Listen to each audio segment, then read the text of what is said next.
Hello guys, welcome to my YouTube channel Golden Arc Academy. आज के session में हम लोग डिविजिबिलिटी रूल्स के ऊपर कुछ सवाल देखेंगे जो हाल के एग्जामों में पूछे जा रहे हैं। पिछले वीडियो में हम लोगों ने डिविजिबिलिटी रूल को सीखा था, उसे कॉन्सेप्ट को जाना था। आज उस कॉन्सेप्ट का यूज कर हम डिफरेंट टाइप्स के सवालों को सॉल्व करेंगे और डिविजिबिलिटी रूल को किस तरह हम सवालों में यूज कर सकते हैं वो देखेंगे। तो आइए हम लोग सॉल्व करते हैं कुछ सवाल जो डिविजिबिलिटी रूल्स पे आधारित हैं। तो आइए हम कुछ सवाल लेते हैं। पहले सवाल में दिए गए मान में कौन 15 से पूर्णतः विभाज्य है? कौन सी संख्या 15 से पूर्णतः विभाज्य होगी? तो 15 से पूर्णतः विभाज्य संख्या ज्ञात करने के लिए हम 15 से विभाज्यता के नियम को लगाएंगे। 15 से कोई संख्या तभी विभाजित होगी जब वो 3 से या 5 से विभाज्य है, तो वो 15 से भी विभाज्य होगी। तो आइए हम लोग चेक करते हैं 3 से कौन कौन सी संख्या विभाज्य है। 3 से विभाज्यता के नियम में हम लोग चेक करते थे संख्याओं के अंकों का योग 3 से विभाज्य है या नहीं। अगर संख्याओं के अंकों का योग 3 से विभाज्य होगी तो संख्या भी 3 से विभाज्य होगी। तो इन संख्याओं के अंकों का योग चेक करना है। 2 + 3 5, 5 + 6 11, 11 + 5 16, 16 3 से विभाज्य नहीं है, तो ये संख्या 3 से विभाज्य नहीं होगी। इस संख्या को चेक करते हैं। 1 + 3 4, 4 + 7 11, 11 + 5 16, ये भी संख्या 3 से विभाज्य नहीं होगी। तीसरे ऑप्शन में 4 + 3 7, 7 + 6 13, 13 + 5 18, ये संख्या 3 से विभाज्य हो रही है। इसको चेक करें। 2 + 2 4, 4 + 7 11, 11 + 5 16, ये संख्या 3 से विभाज्य नहीं होगी। तो हम ये कह सकते हैं कि ये answer C is a correct answer, क्योंकि ये 3 से विभाज्य हो रही है और इसके इकाई अंक में 5 है, तो ये संख्या 5 से विभाज्य होगी। तो हम कह सकते हैं कि ये संख्या 5 से और 3 से विभाज्य है, इसीलिए 15 से भी विभाज्य होगी। आइए हम लोग एक नया सवाल लेते हैं जो एसएससी 2013 में पूछा गया है। एक संख्या है 5A7, इसमें 335 जोड़ने पर 8B2 प्राप्त होता है और 8B2 संख्या 3 से विभाज्य है। तो a का मैक्सिमम वैल्यू हमको निकालना है, a का अधिकतम मान हमें निकालना है। एक संख्या है 5A7, इसमें 335 जोड़ने पे हमें क्या प्राप्त हो रहा है? 8B2।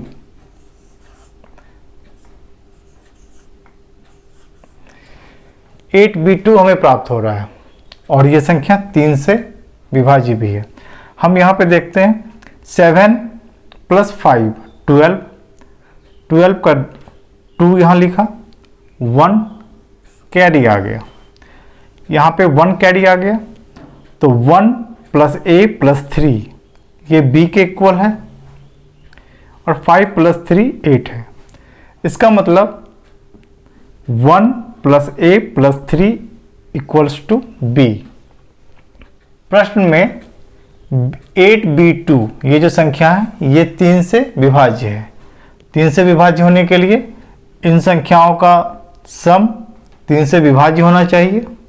इसका मतलब 8B2 इन तीनों को जोड़ने पे 8 + B + 2, इसे हम 10 + B भी लिख सकते हैं। ये आ गया 10 + B। ये संख्या 3 से विभाज्य है। 3 से विभाज्य होने के लिए B का वैल्यू क्या क्या हो सकता है? 10 से बड़ी संख्या जो 3 से विभाज्य है वो 12 है। अगर इसका वैल्यू 12 आता है तो B का वैल्यू 2 आएगा। इसके बाद वाली संख्या जो 3 से विभाज्य है 15 है। अगर इसका वैल्यू 15 आता है तो b की वैल्यू 5 आएगी। के बाद वाली संख्या जो 3 से विभाज्य है वो 18 है। अगर इसकी वैल्यू 18 होगी तो b की वैल्यू 8 होगी, और इसके बाद जो 3 से विभाज्य होगी वो 21 होगी। पर 21 होने के लिए b की वैल्यू 11 होगी, जो कि पॉसिबल नहीं है क्योंकि यहाँ पे b एक सिंगल डिजिट है, तो ये हम नहीं लेंगे। तो b की वैल्यू हमें ये आई। अब यहाँ पे a का अधिकतम संभव मान, a का मैक्सिमम वैल्यू हमें निकालना है, और इन सब का सम b आ रहा है, तो हम b का मैक्सिमम वैल्यू लेंगे। इसका मतलब 1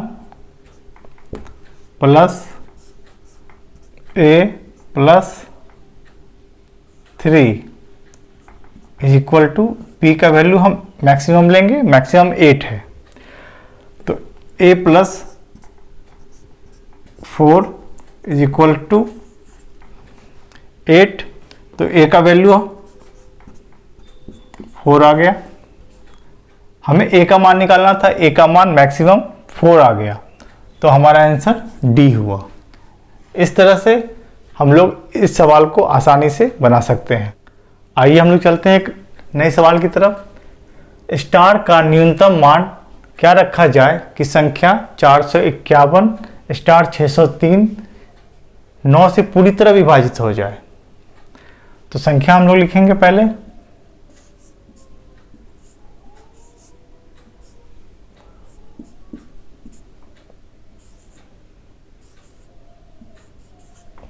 ये हमारा दिया हुआ संख्या है, इसमें हम स्टार का क्या वैल्यू रखें कि हमारा ये संख्या 9 से पूरी तरह विभाजित हो जाए।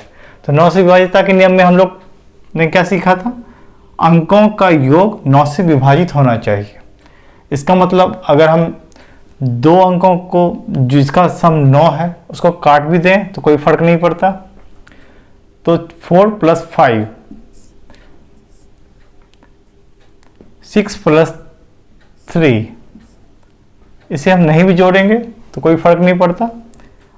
हमारे पास शेष क्या रह गया, 1 प्लस 0 और स्टार, ये 3 अंक शेष रह गए। इसका मतलब इन तीनों का सम क्या होगा, 1 और स्टार, 1 प्लस स्टार इनका सम हो जाएगा। तो अब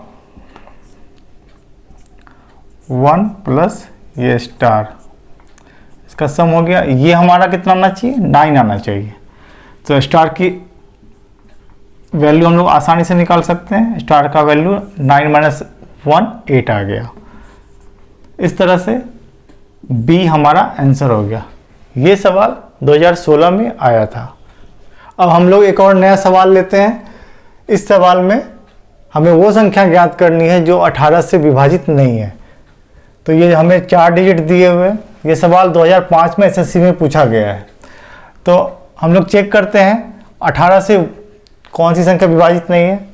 तो 18 से वो संख्या विभाज्य होगी जो 2 से और 9 से विभाज्य होगी। इसका मतलब हमें 2 का विभाज्यता का नियम लगाना होगा।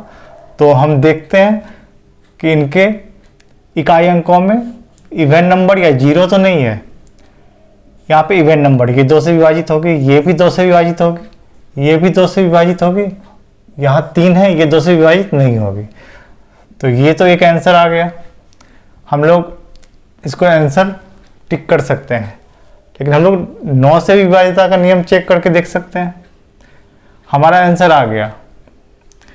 9 से अगर हम लोग चेक करें तो ये 5 4 कट गया, 6 और 3 9, ये भी कट गया। इन 2 संख्याओं या 3 संख्याओं को जोड़ने पे 9 आ रहा है, हम वो वहाँ पे उसे क्रॉस कर देंगे। इससे कैलकुलेशन और भी इजी हो जाता है। 5 और 4 को काट दिया, 3 और 6 को काट दिया, यहाँ पे 5 और 4, 3 और 6 ये भी कट गया। यहाँ पे भी 5 4 3 और 6 ये कट गया, हमारा आंसर ये आ गया। ये संख्या 9 से विभाजित नहीं होगी तो ये 18 से विभाजित नहीं होगी, और 2 से तो हम लोगों ने पहले ही चेक कर लिया था। इस तरह से हम लोग आसानी से निकाल सकते हैं 18 से विभाजित नहीं है। ये हमारा सवाल 2005 में एसएससी में पूछा था। इन सवालों को आप देखते ही टिक मार सकते हैं। अगले सवाल की तरफ बढ़ते हैं। इस सवाल में एक संख्या दी गई है 34P8। ये संख्या 9 से विभाज्य है और हमें P का वैल्यू ज्ञात करना है, P का मान निकालना है।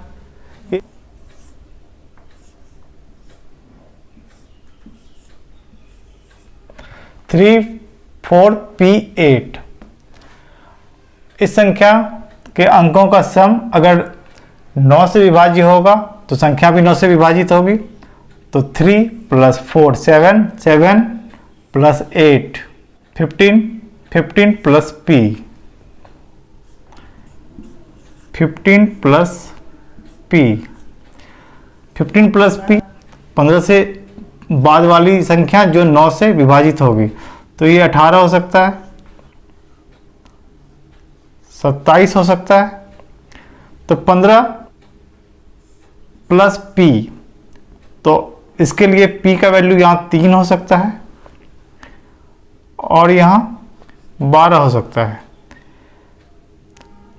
हमारे पास P के दो वैल्यू आ गए, 15 + 3 18, 15 + 12 27। लेकिन यहाँ P एक सिंगल डिजिट है तो हमारा आंसर ये 3 आया। तो हम आंसर में देखेंगे बी इज राइट आंसर।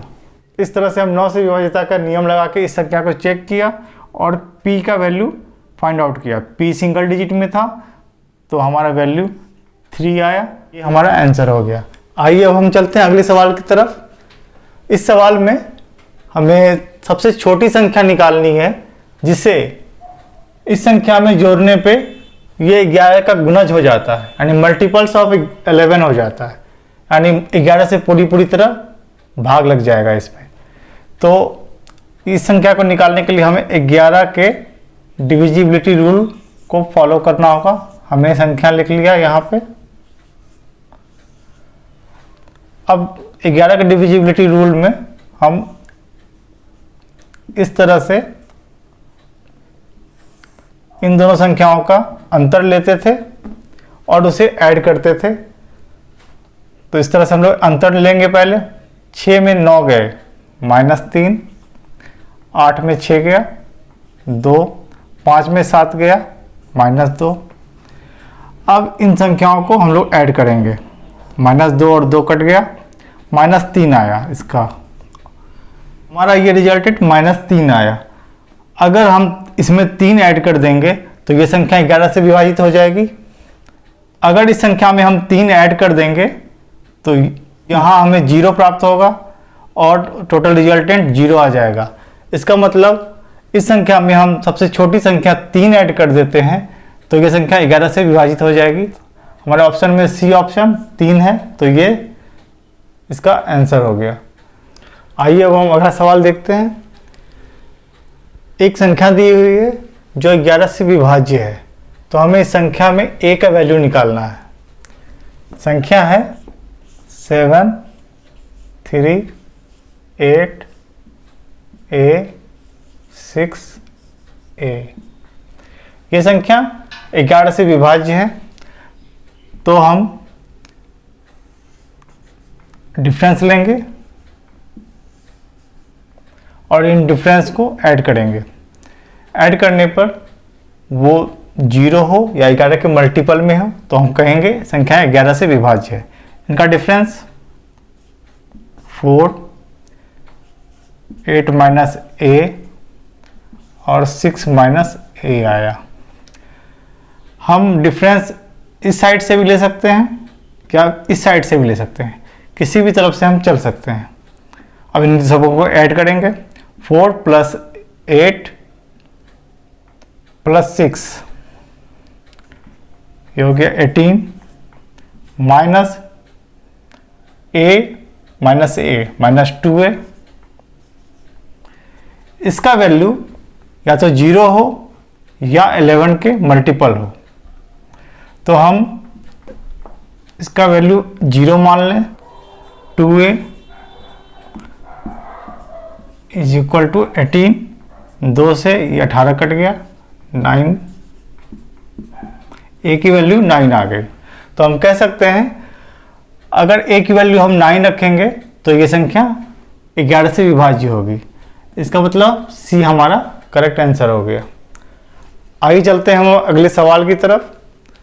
ये बहुत ही अच्छा सवाल है, SSC 2019 में पूछा गया है, हाल ही में पूछा गया ये सवाल है यदि 9 अंकों की एक संख्या, ये संख्या है जो 72 से विभाज्य है तो 4x माइनस 3y का मान होगा। इस संख्या में x और y दिया गया है, 4x माइनस 3y का वैल्यू निकालना है। तो सबसे पहले हमें x और y का वैल्यू निकालना होगा। तो संख्या लिखते हैं 9, 8, 5x 3, 6, 7, 8y। हमारे पास ये संख्या दी हुई है, ये संख्या 72 से विभाजित है। 72 से जो संख्या विभाजित होगी वो संख्या 8 से और 9, इन दोनों संख्या से विभाजित होगी। अब हम 8 और 9 के विभाजिता के नियम को लगा करके x और y की वैल्यू निकालेंगे। सबसे पहले हम 8 का विभाजिता का नियम लगाएंगे, तो ये 3 अंक 8 से विभाजित होने चाहिए। तो हम 8 से भाग देते हैं,